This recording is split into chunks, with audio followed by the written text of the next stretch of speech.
I just want to thank everyone for coming on this beautiful day, in particular to thank Anne and Kathy for your generosity in bringing me here. It's truly a delight to spend a Saturday with smart and engaged women. As it was introduced, I am a professor at York University, and I am also the founder and I guess director of the Motherhood Initiative for Research and Community Involvement. We are a motherhood organization celebrating our 22nd year, and we've hosted 53 conferences internationally.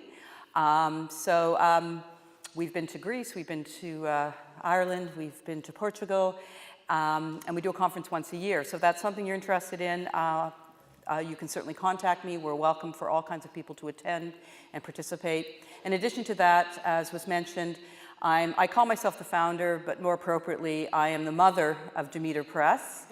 It's the first feminist press on motherhood in the world, and we have published 110 titles and counting. So I've left on chairs, if you're interested, a copy of our catalog, and I've also included a little postcard. If you're interested in any titles, you can get them at 40% off as a member of this conference. And I'm also selling some copies of my book, my most recent publication, some of which I'll be speaking to today in my talk. So I have roughly an hour, I believe.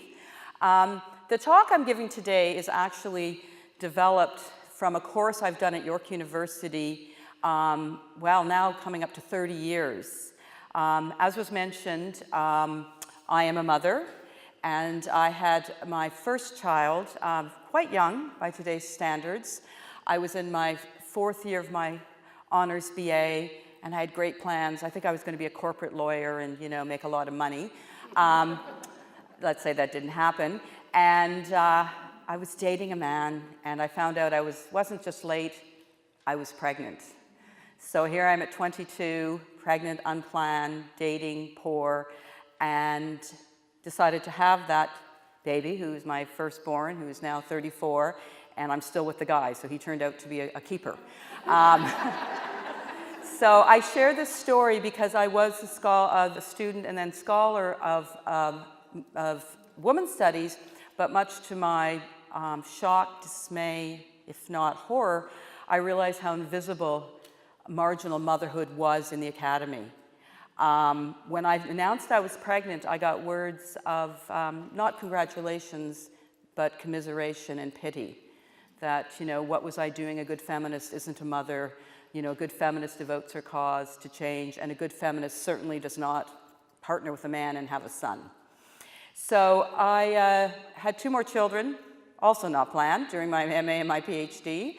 And so I had 3 children in 5 years during my PhD. I wouldn't recommend that to anyone. But as I was studying and became more and more a feminist scholar, I realized even more the absence of motherhood in the academy, both as subjects. I was the only woman in my program to have a baby, and that remained the case for many years, if not decades, but how invisible it was in the courses I was taking. So in the early 90s, I approached my chair, who was sympathetic, and I said, I want to teach a course on motherhood. And there was some raised eyebrows, of course. And people thought I was going to teach students how to change nappies. That clearly wasn't the case. That motherhood is worthy of scholarly attention just like anything else is. So I designed this course, and I've taught it for now close to 30 years. It certainly has changed in those 30 years. But I mention this because this talk I'm giving is sort of an organic growth of that course. My course runs for 26 weeks, 3 hours. So clearly I'm not doing the course here. But it sort of gives you an idea of what I try to do in my teaching over the year. Today I have an hour. But what I really try to get my students to think about is to think about motherhood, first of all, as worthy of intellectual inquiry. It has a history, it has an ideology, it has an anthropology, it has a sociology, it has a politics, so why don't we study it? So my course sort of introduces some of those central themes, but the main or governing premise, if you will, of my course is I say, somewhat shockingly to my students initially, is that there is nothing natural about motherhood. There is nothing even perhaps biological, and of course, what are you talking about? Of course it's biological. Yes, The experience is natural, arguably, and biologically, certainly it is. But the meanings of it are culturally derived and determined. What we mean by the good mother, or what mothers should do as mothers, is not fixed, it's not universal, it's not essential, it's not timeless. It is historically created. So I open my course, which I'm going to do now. And when I open my course, you have to remember that most of them are not mothers, right? I have some, but the majority are young women, 18 to 23.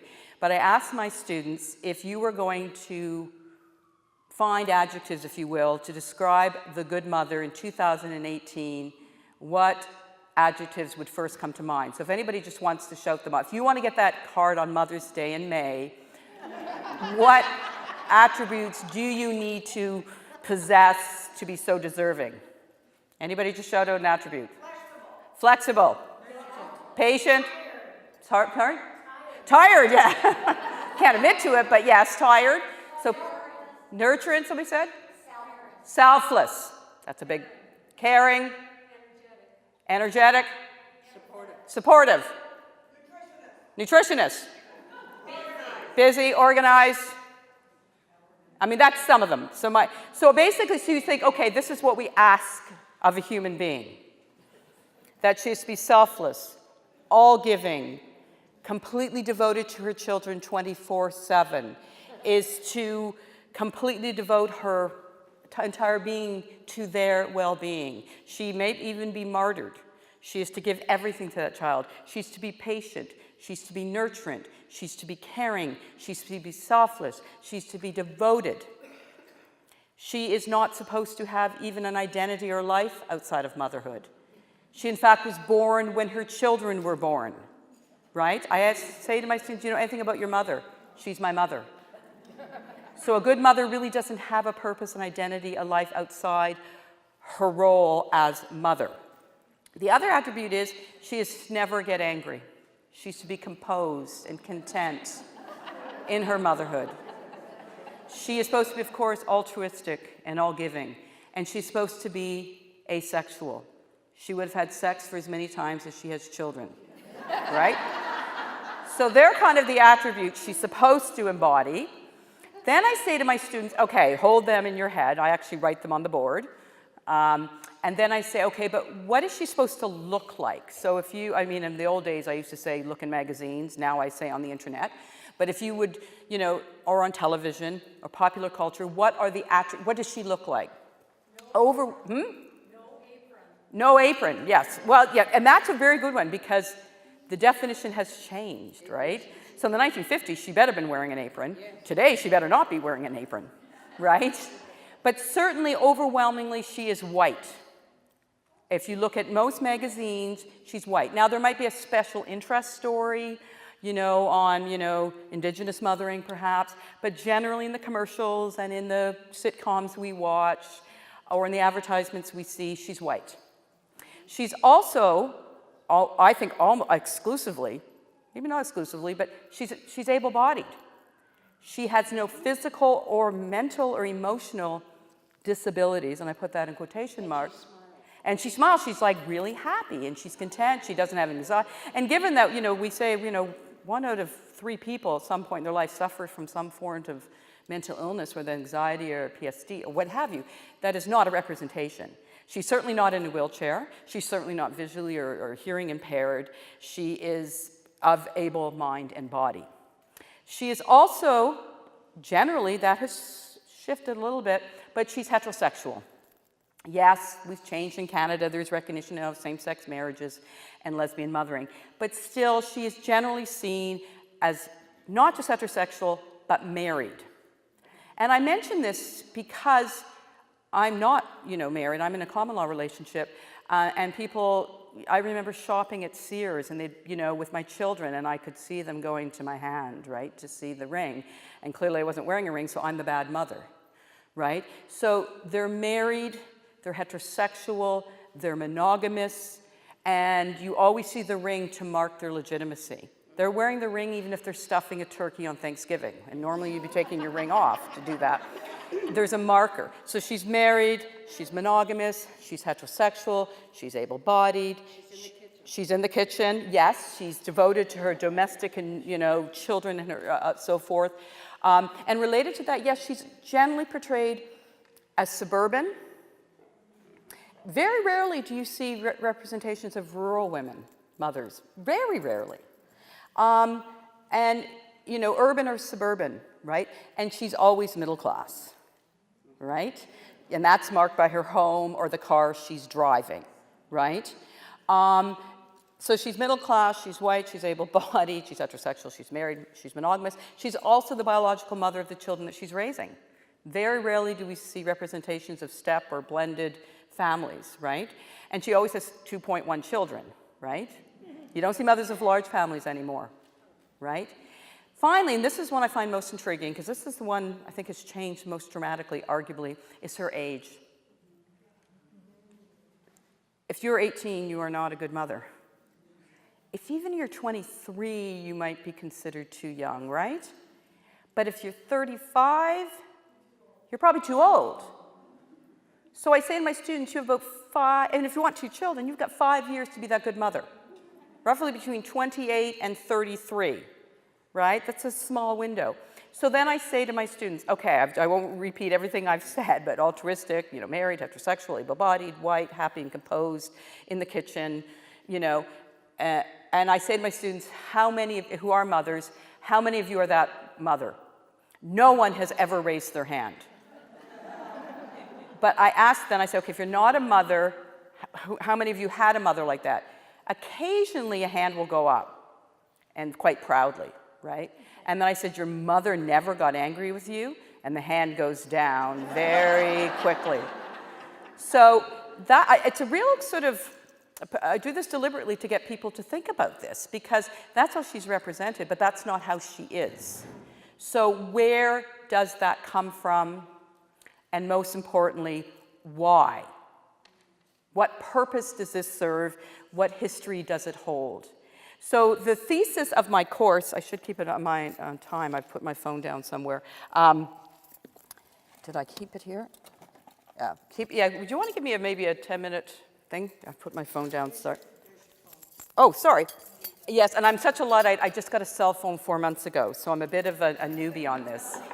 My kids finally said, Mom, it is the 21st century. Thank you. So what I do in my course is that I begin with the argument, as I'm introduced now, that mothering is a cultural construction, okay?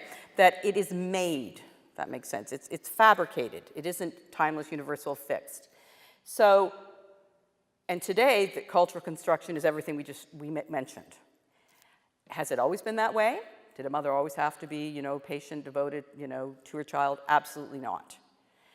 So it's culturally constructed, but that's just part of the argument. The second part is, if it's culturally constructed, what causes it to be that way? What causes it to be made and remade?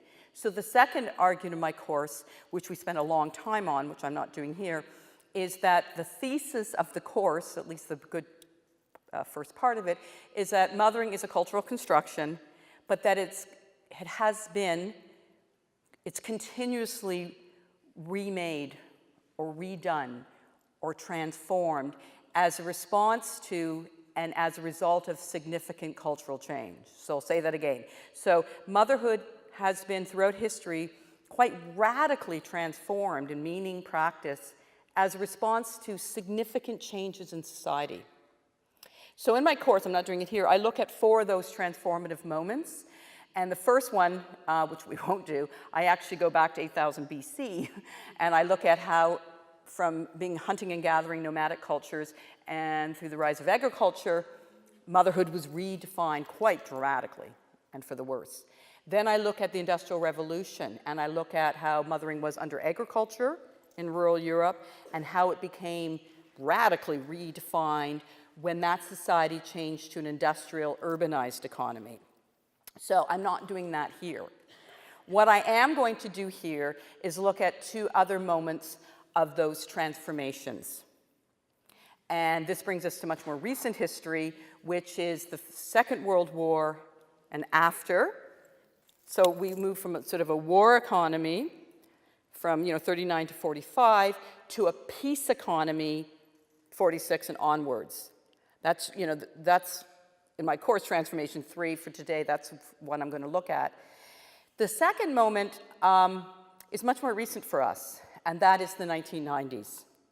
Motherhood was radically redefined in the 90s.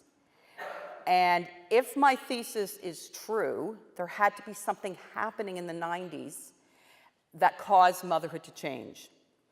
And I'm going to talk about motherhood post-war and mothering now. But given your age, I think you know the difference. Okay? To be a mother in the 1950s and 60s is fundamentally very different than what is expected and required of mothers today, right? I mean, I'm going to spend more of that. But but in my class, my students don't know about earlier mothering, which was, as I'll talk to, because I said so, go outside and play, it's snowing, wear a hat. Right? Today it's, oh, Mommy, I'm bored. Oh, what can I do for you, Johnny? Do you want to color, paint, dance, swim? So my students only know that type of mothering. That type of mothering in the scholarship has been called intensive mothering. Or we sometimes call it helicopter parenting. What other terms? I've even heard it called lawnmower parenting lately. I'm not sure what that means, the metaphor.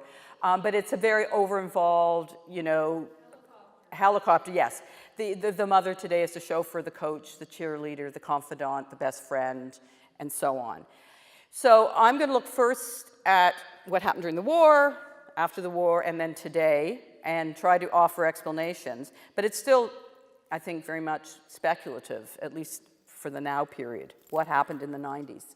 What gave rise to this over-invested, absolutely excessively child-centered mode of parenting? So during the war, again, this is something my students, because they're so young, and they keep getting younger, and they don't, I just keep getting older. But for them, it's like ancient history, the Second World War, and I'm like, it really is. It's quite actually disturbing for me. So what I do is I spend a lot of time, and I can't do it here, but I think you're probably more familiar with this than they would be, is what was the good mother during the Second World War in Canada and the United States? Exactly. Working mothers were good mothers. I keep saying that in my lecture. Say that out loud. Working mothers were good mothers. And it's like, whoa, I mean, imagine saying that today. I mean, you can still work, and I'm not going to argue that. But if you are a working mother today, you're working, yes, because the reality in Canada, which a lot of people don't know, we're, compared to other Western democracies, we have one of the highest mother labor participation rates. We're at about 70%. Much, much higher than the United States, for example. Well, we also have a better system. We have, mat care, we have. But my point is that, yes, of course, mothers work outside the home in Canada. But it's still seen as, because I have to, I'm doing it, or I have a job that is compatible with my children.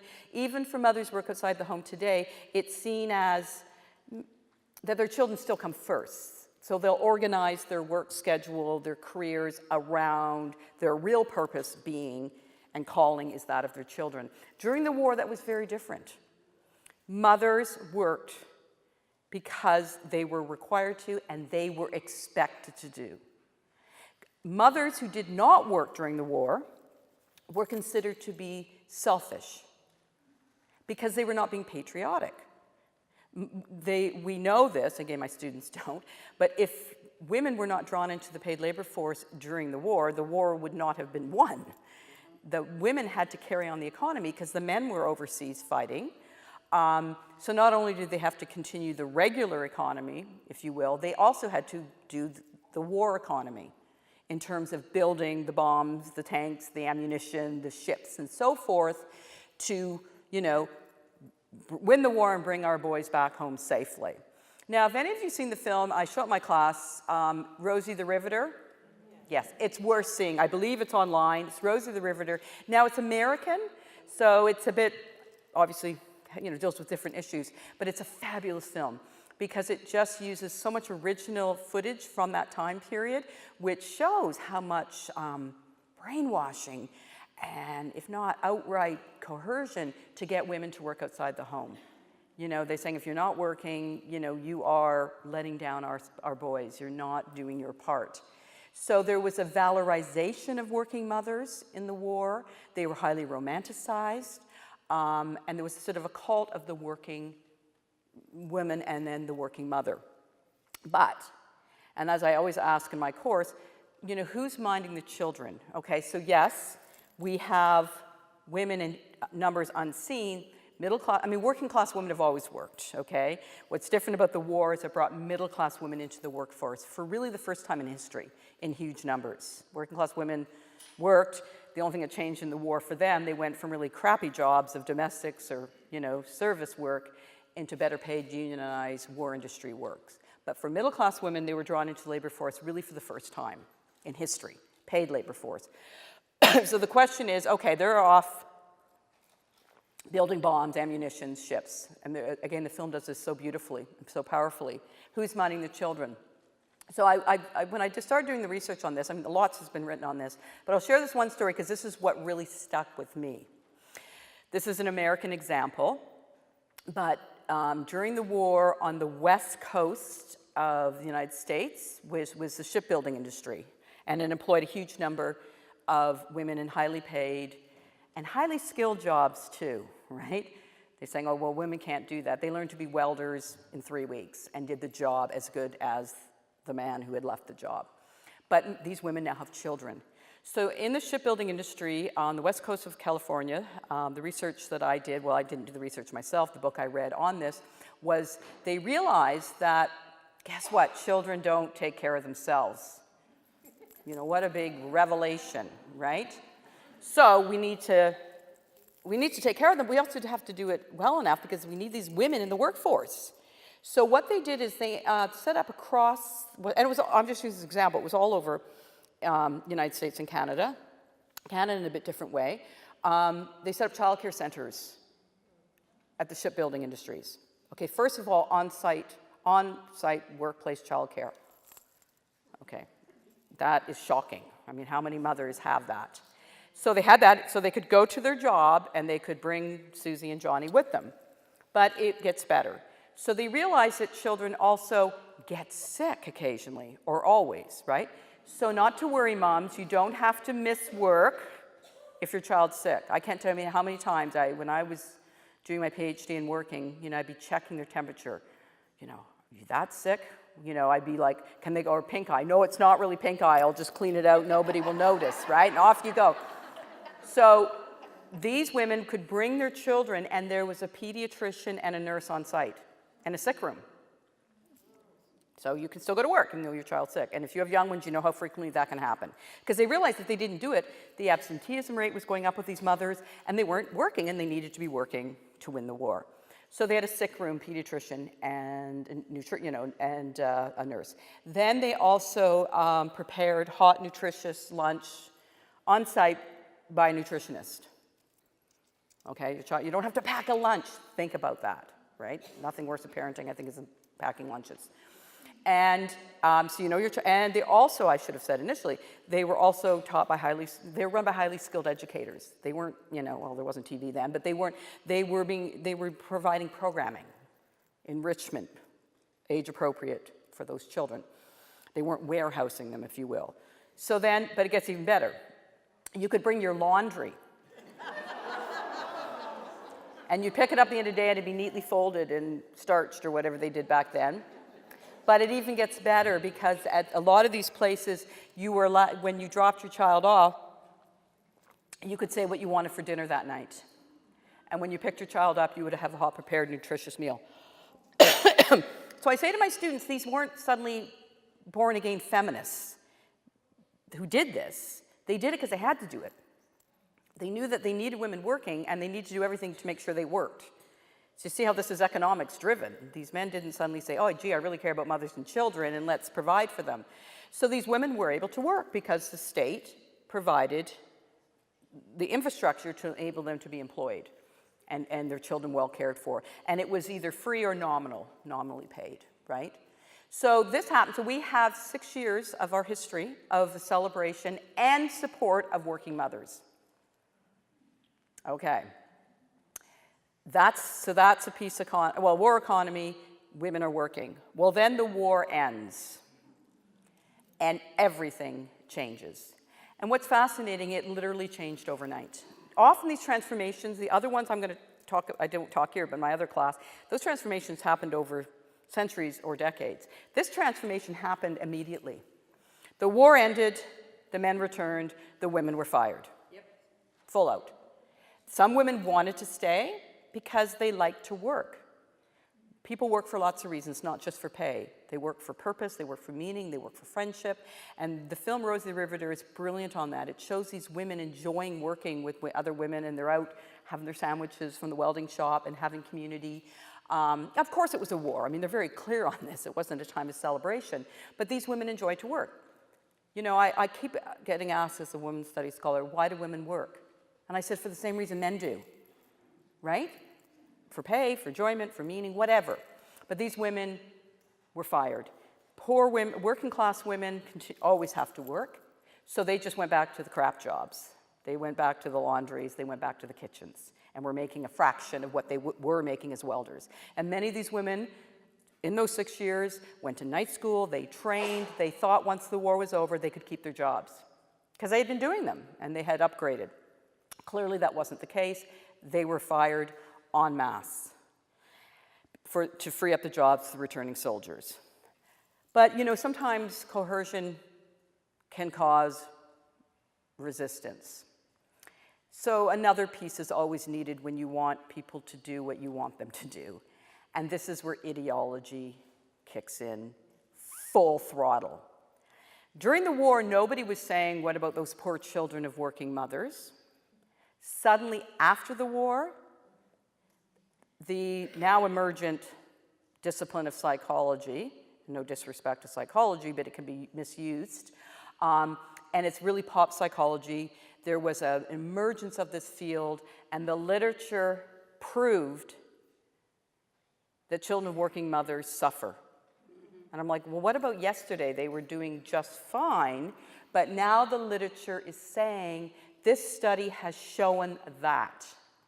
And I always say to my students, when you see that, what study? Who's using it? For what purpose? And generally, these were popularized in women's magazines. So I always say to my student, you know, imagine you're a mother in, you know, Flin Flon, you know, Manitoba, and you worked in the war industry. You've lost your job, and you love your son, Johnny, and your daughter, Susie, and you've picked up your chatelaine that afternoon, and it says Dr. John Smith from Harvard has shown that if women continue work, Johnny's IQ will drop 2.7%, and Susie will have no friends. Well, as a mother, we love our children, and so we think, well, maybe they're right. Maybe working mothers is bad for my kids. Never mind that it wasn't before, but maybe they know better than me. And in fact, in Rose of the Riveter, there's this fabulous image where the women are working, the kids are well tended to, everything's fine, and after the war, they talk about this propaganda that was unleashed. And there's a great scene and a man with a very somber voice, and it's a very dark scene in the film, and they said, you know, mothers, when you're working, you do not know what your children are doing. And little Johnny's in an alleyway lighting up a cigarette, right? And he's like, you know, and the mother said, oh my God. So it was unleashed in ways that truly, you know, today we can look back and said, well, maybe clearly that was brainwashing, clearly it was propaganda, clearly that was bullying. But at the time, women believed it because they said that children need this. And again, I won't go into it, but there were so many studies done. I'll just share one with you that was used, and they realized how all these studies have since been discredited. But this one study was called the famous orphanage study. You may have heard of it. During the war, not here, but in the UK, after the war, many children, of course, lost, you know, family members, lost their homes, lost villages, and were warehoused in orphanages. And then after the war, they discovered these children. And these children, you know, they weren't ideal situations by any means. These children were basically warehoused. And when they just, you know, when they came to these orphanages, the children were suffering from quite serious emotional issues. Well, yeah, they saw their parents blow up. They saw their villages blow up. They were being warehoused without proper love, care, or nurturance. From that study, they prove that childcare is bad for children. And I'm like, okay, if I was grading that essay, they had failed. There's no logic through that argument at all. And this study was used to document the negative impact childcare has on children. And we still live with that legacy. Study after study tries to prove that childcare is bad for children. There is no evidence of that, really. You know, there's some studies that say it's better. Some say it's more or less neutral. If it's good quality childcare, let's be clear on this. I'm talking good quality childcare with proper ratios and properly trained and paid staff, which is clearly not the case even in Canada. So after the war, the women returned home, and this is what I say to my students: this is for the first time in history the invention of full-time motherhood. It's quite, prior to the war, not saying that middle-class women would have been working, but middle-class women prior to the, certainly in the 19th century and into the 20th century, middle-class women, yes, would have been home with their children, but they wouldn't be doing what we call the FaceTime work of mothers post-war, because middle-class women in the 19th century would have had staff. It's absolutely fascinating, this period, because women during the 19th century were romanticized for being that angel in the house, you know, the cult of domesticity. But guess what? She didn't do any of the work.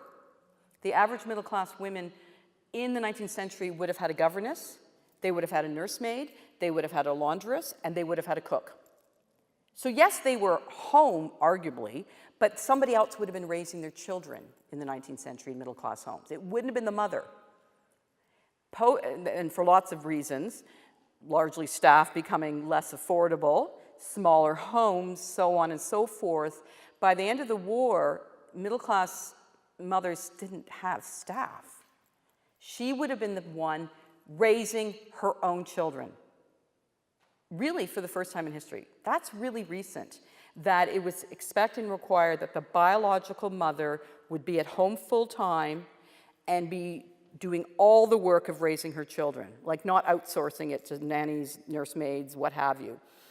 So people say post-war really is the invention of full-time motherhood, the expectation requirement that middle-class women are at home with their children and not engaged in paid work, and that their time and energy is to be focused on children with no outsourcing, okay?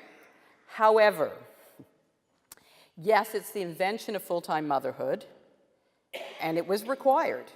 And I should have added, too, part of this comes about, as we know, because of the baby boom. This is the highest birth rate ever in the history of the West, post-war. So with the war, and obviously death and pain and trauma, post-war there was a reaffirmation of life. And it was through babies, right? Women had lots of babies, right? So there was the expectation that women would be home and devoted her life to her children and the raising of, the first children of the democracy, right? This whole valorization of the West. But what's absolutely fascinating about this period is that, yes, women had to be home with their children and had to be the only one home, unlike for previous generations. But that mother was not required to do the mothering that is expected of women today.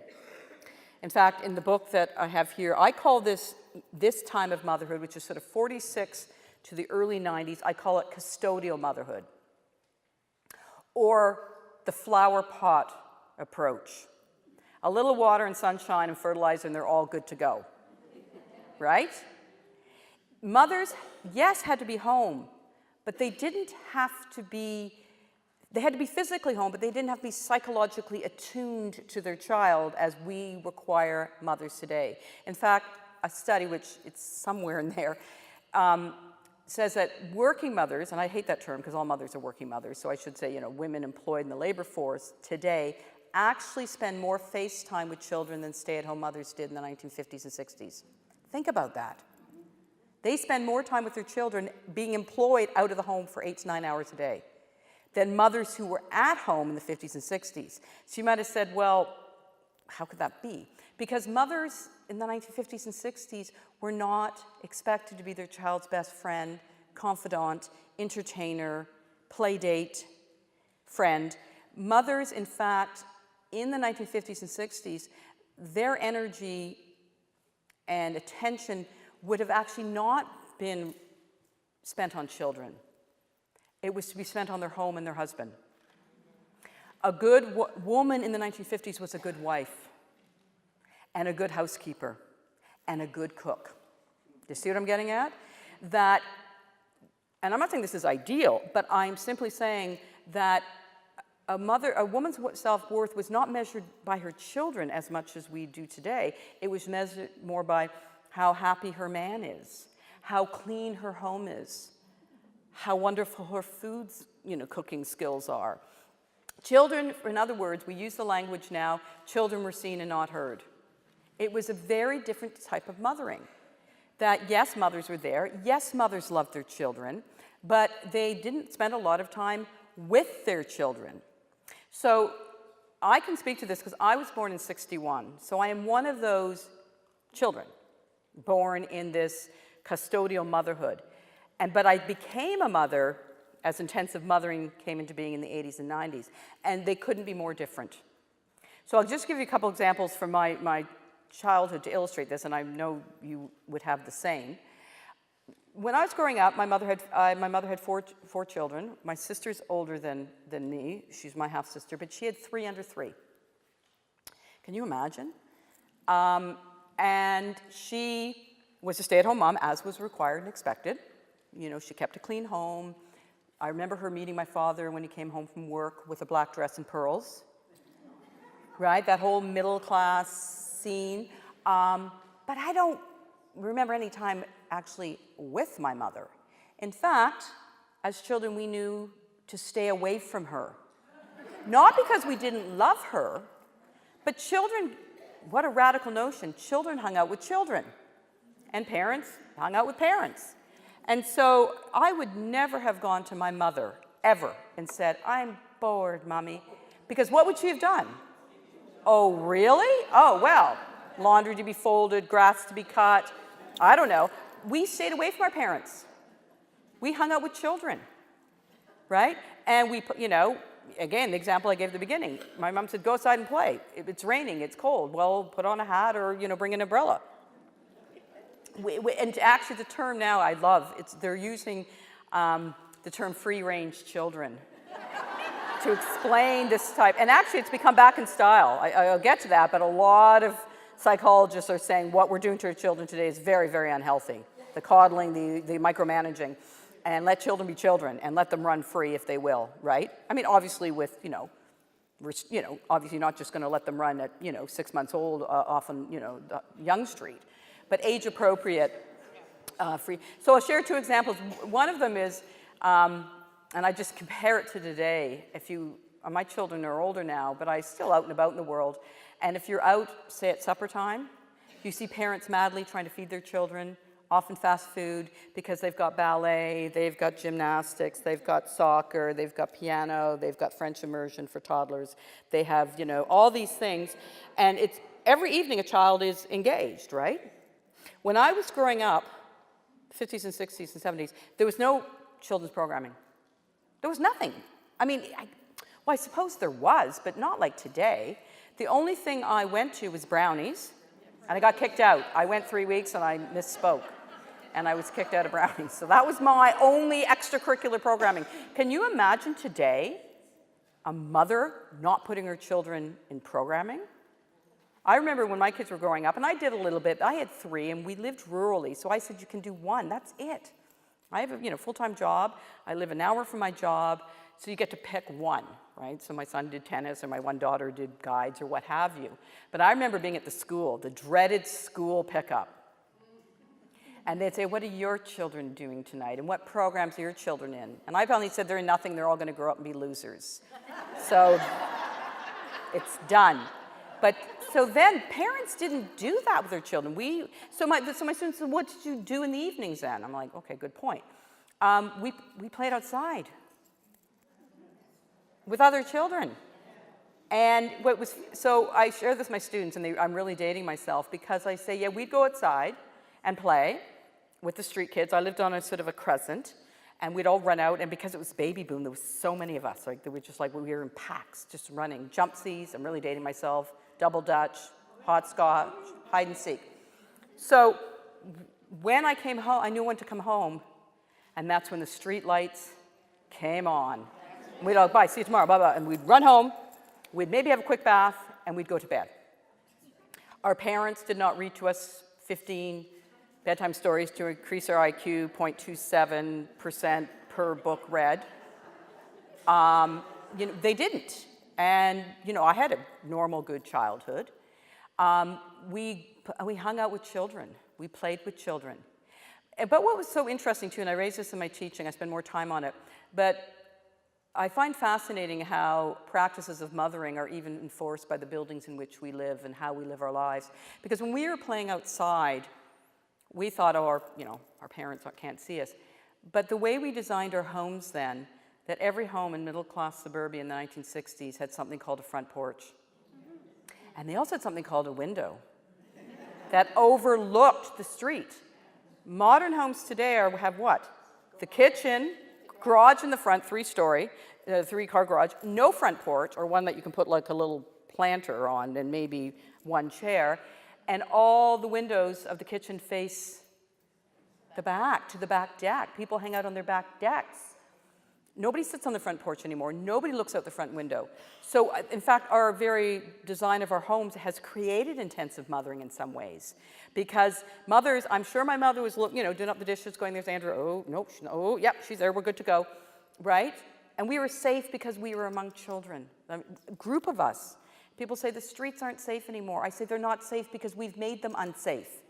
No pedophile is going to mess with 7 kids, right? And we watch way too many of those crime televisions that make us believe that crime is down across the board, generally. I mean, it is increasing in some areas, but we live with, we call a culture of fear, a culture of risk. We believe if we just do this, we will be safe. And growing up, yes, I'm sure obviously there was tragedies, and yes, things happened, but we didn't live so fearfully, right? We had parents looking out the window, keeping an eye on us. We played among children. And I think today, I always say to my students, I just imagine if somebody from another planet, took, helicopter or whatever over our neighborhoods, they would find children, in these backyards with 8-foot fences standing there, I'm bored, mommy, next, we have created this isolation, right? And in fact, I'll just share a story related to that, and then I'll move on to the current time. This was on the news, I believe in the spring. It was all over social media. A woman was, she was I believe it was in Manitoba. She had a traditional suburban home with a fence, and a neighbor looked over the fence or saw the fence and saw a child there alone. She called social services.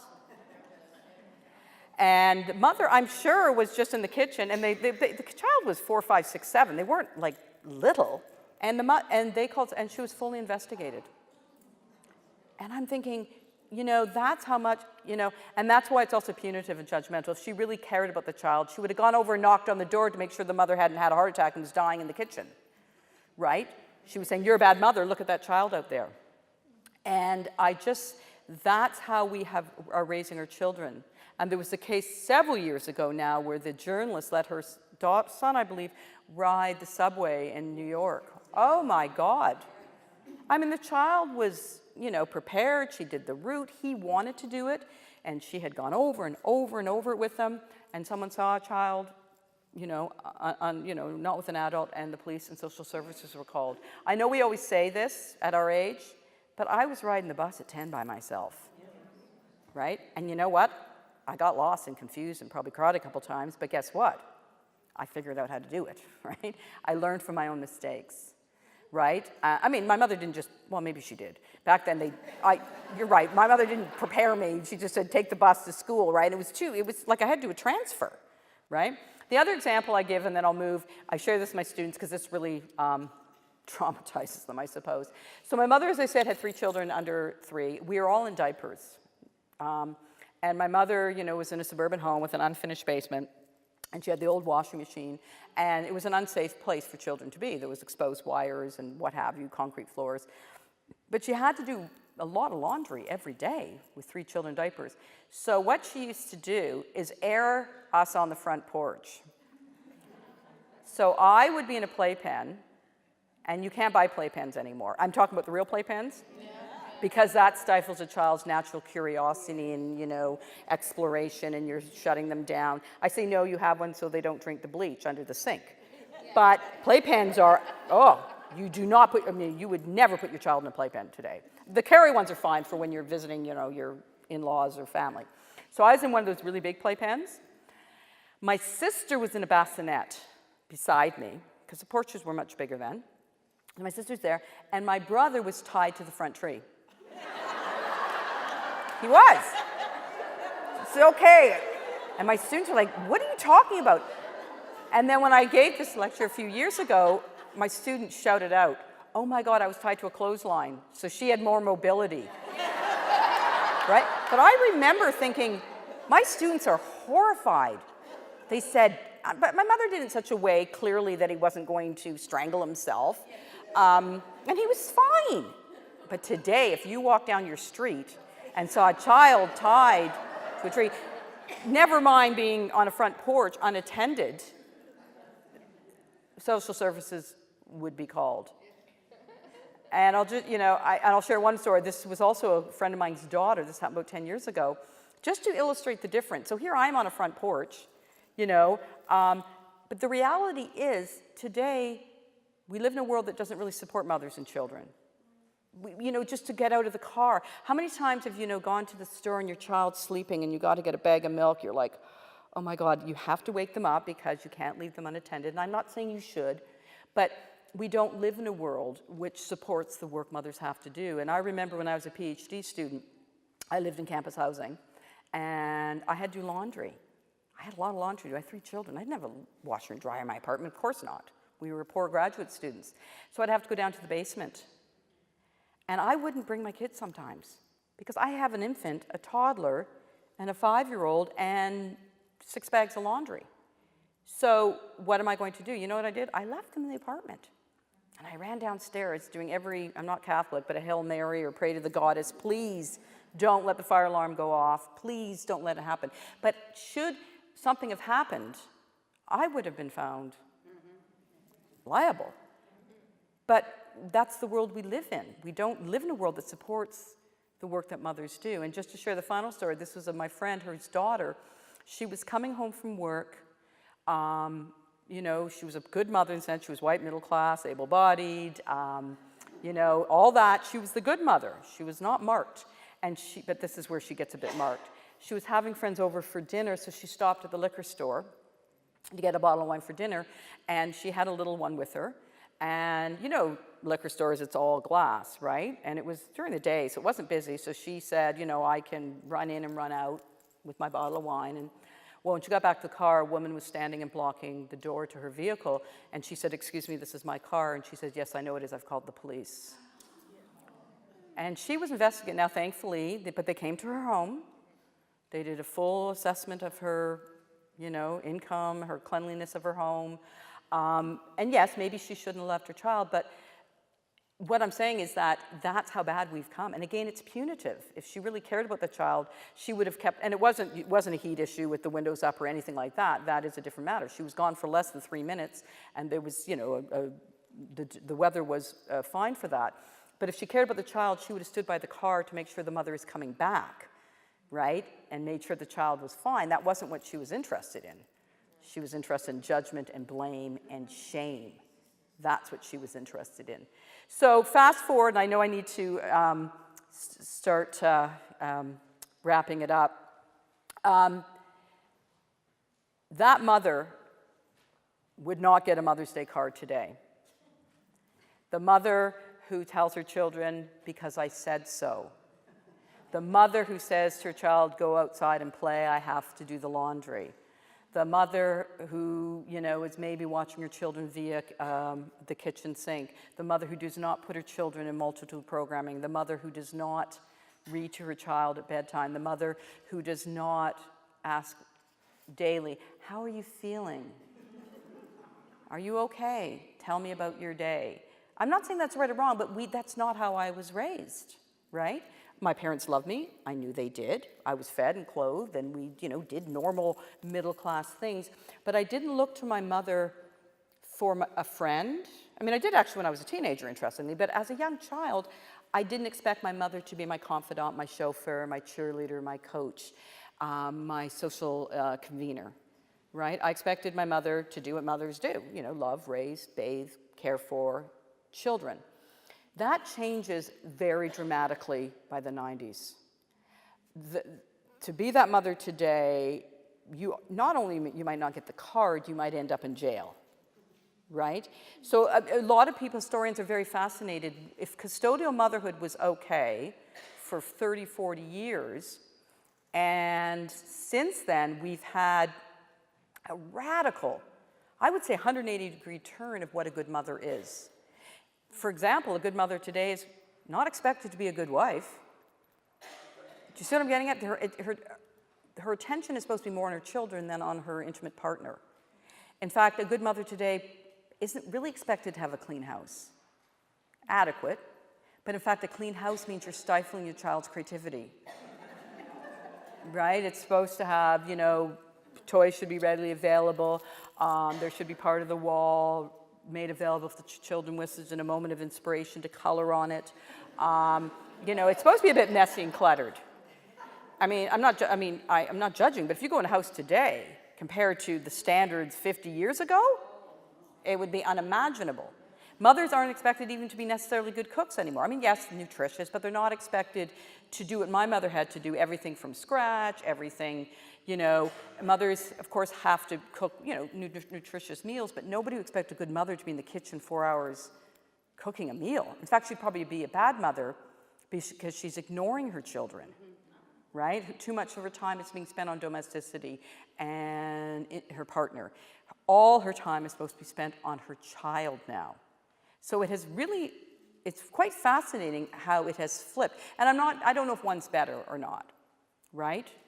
But I find it fascinating that, in fact, when I do my unit on intensive mothering, I sort of write on the blackboard, what we expect of the good mother, woman, wife in the 1950s. And, she'd write, I live for him, meaning her husband. My whole world revolves around him. Everything I do is for him. My focus is always on him. I care completely for him. He's the center of my world. And I say, okay, go to there, and you're saying the exact same thing. You're just now saying about your son. He's the center of my world. I do everything for him. I would be nothing without him. He's everything to me. Nothing else matters as much as him. Do you see what I'm getting at? It's quite fascinating.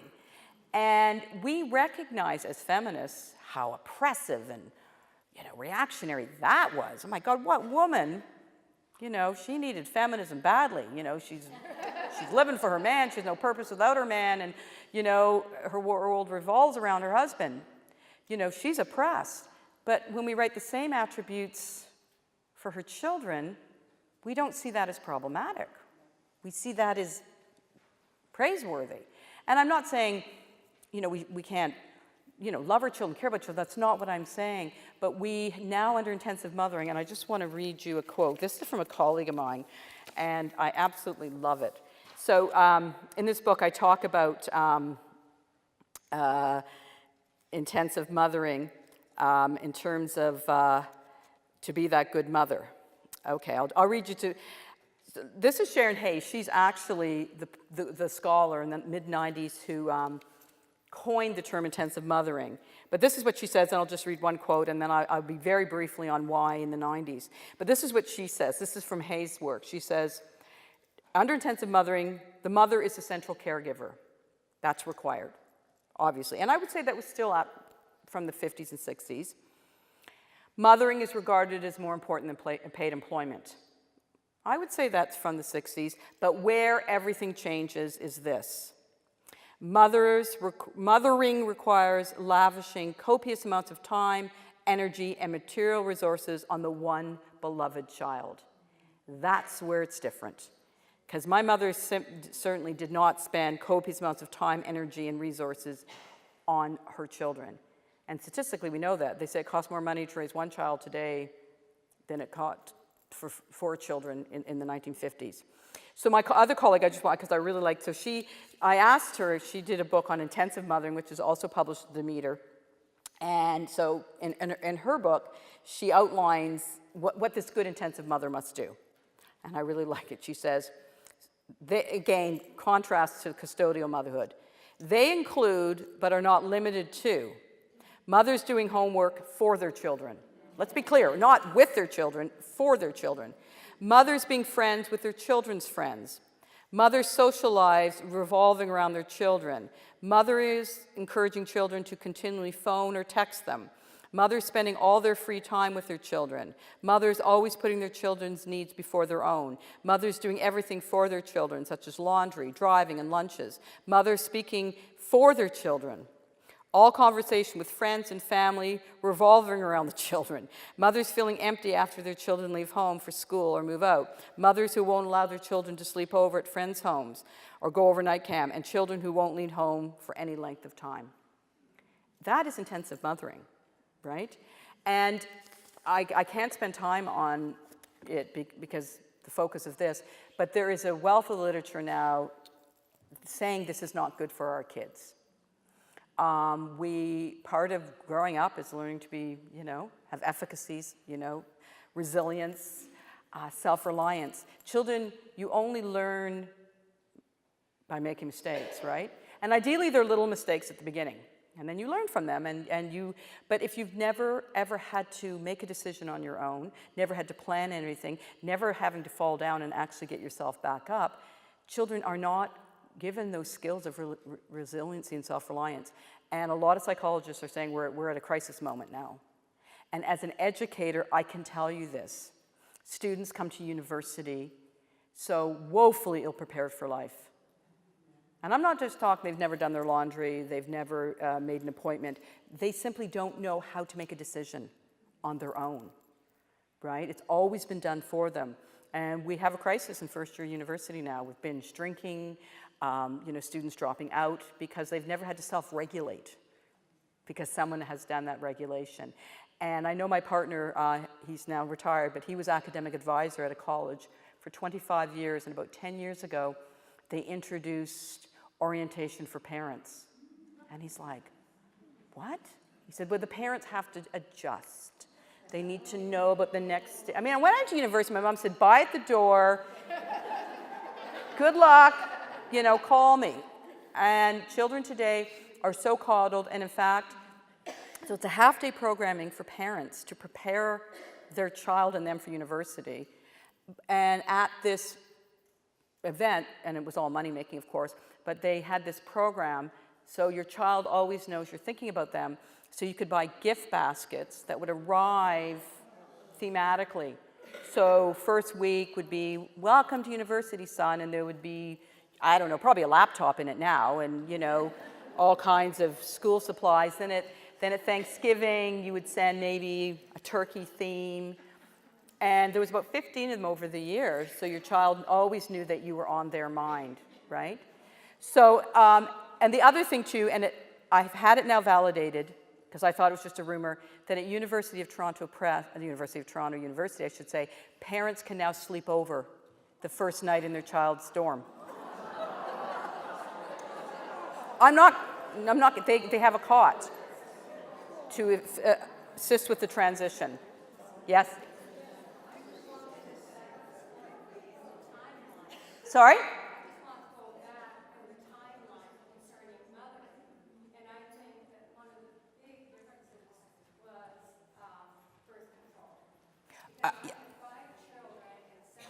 Yeah.